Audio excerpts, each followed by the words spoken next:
Bonjour les amis et bienvenue à ce premier numéro des Pépites de Tonton Basile.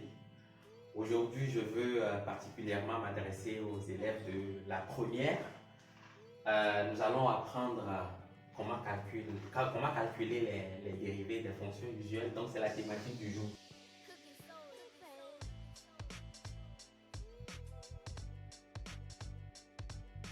Dériver des fonctions usuelles. À partir de la classe de première, pour étudier les variations d'une fonction, on se sert de la notion de dérivée.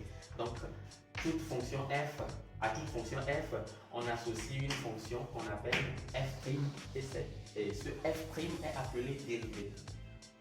Le symbole prime, c'est le symbole de la dérivée. Donc, quand j'ai une fonction g, sa dérivée c'est g'. Quand j'ai une fonction h, sa dérivée c'est h'. Alors, l'objectif de ce numéro, c'est d'apprendre à calculer les dérivés des fonctions très basiques. Je mets ici fonction. Je vais l'appeler fonction f. Donc, c'est une nouvelle ligne que je crée. Je mets ici dérivée f'. Et cette nouvelle colonne sera la colonne des exemples.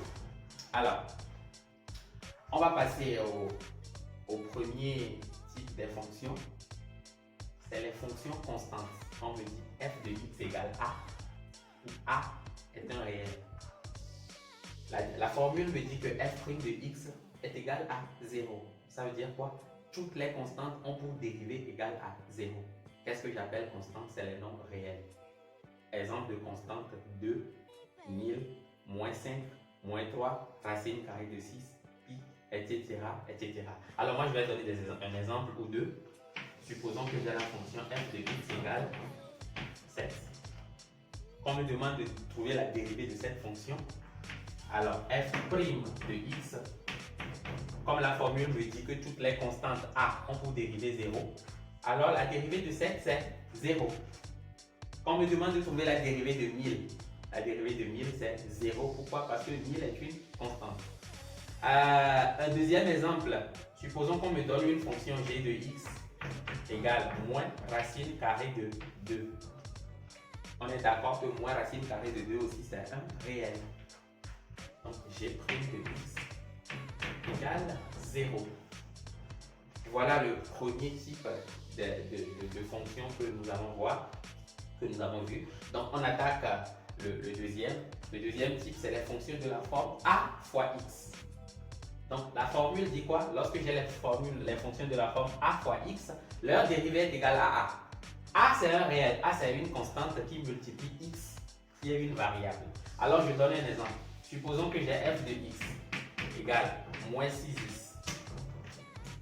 Quelle est la dérivée de ma fonction f?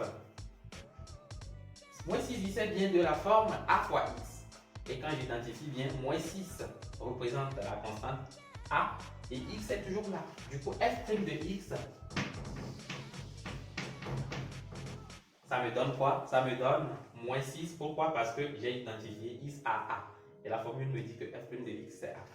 Je peux encore donner un deuxième exemple si vous voulez. G de x égale 143 10. Alors g' de x égale 143. Nous sommes au troisième type de fonction, les fonctions de la forme x exposant n. Donc la formule nous dit que leur dérivée c'est n fois x exposant n moins 1. Alors je prends un exemple. Je prends f de x égale x exposant 5. Alors, ce que moi je vais faire, c'est que pour dériver f, j'identifie n à 5. Donc, quand on me dit x exposant 5, c'est comme x exposant n. f' de x, je n'invente rien, j'applique juste fidèlement la formule qui m'a été donnée. Et la formule, c'est n fois x exposant n moins 1. Alors, n, c'est 5 fois x qui est la variable. La variable ne bouge pas. Exposant 5 moins 1. Alors quand je calcule, ça fait quoi? Ça fait 5 fois x exposant 4. Quatrième type de fonction, c'est les fonctions de la forme a fois x exposant n. Alors la dérivée me dit quoi? Que pour dériver ax exposant n, il faut prendre a, n, x exposant n moins 1. Alors je vais donner un exemple de fonction. F de x égale moins 14 x exposant 3. Donc nous allons ensemble dériver cette fonction. Pour calculer f', il faut d'abord remarquer que cette fonction est de la forme a fois x exposant n. Alors, la question que je me pose, c'est quoi a et c'est quoi n? A, c'est l'élément qui vient juste avant x. Donc dans mon cas ici, a c'est moins 14. Et le n, c'est l'élément qui est à l'exposant. Donc n, c'est 3. J'applique ma formule. On me dit a, donc moins 14, fois n, que j'ai aussi identifié, qui est 3, fois x exposant n moins 1. Donc 3 moins 1. Donc ça fait moins 42 fois x. 3 moins 1, ça fait 2. Donc f' de x. F' de x égale moins 42 au carré.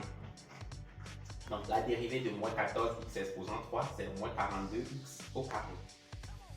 Alors, j'ai f de x égale 1 sur x exposant n. Donc la formule me dit que f' de x égale moins n sur x exposant n plus 1. Je donne un exemple.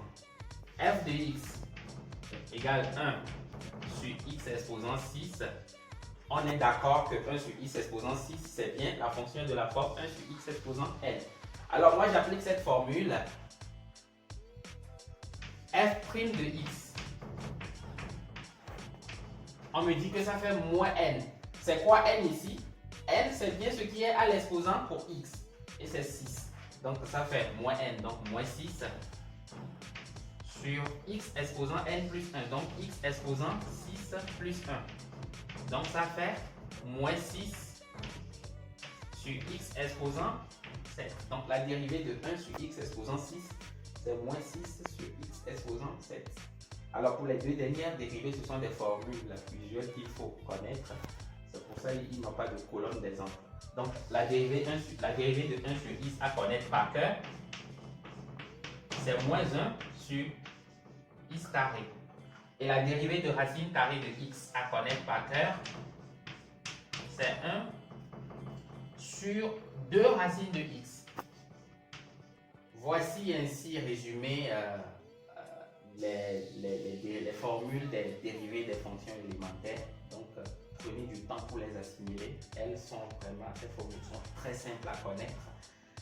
Dans le prochain numéro, nous allons parler des opérations des dérivées. Donc, nous allons parler de la dérivée de la somme, de la dérivée du produit, de la dérivée du quotient et même de certaines fonctions composées. D'ici là, portez-vous bien.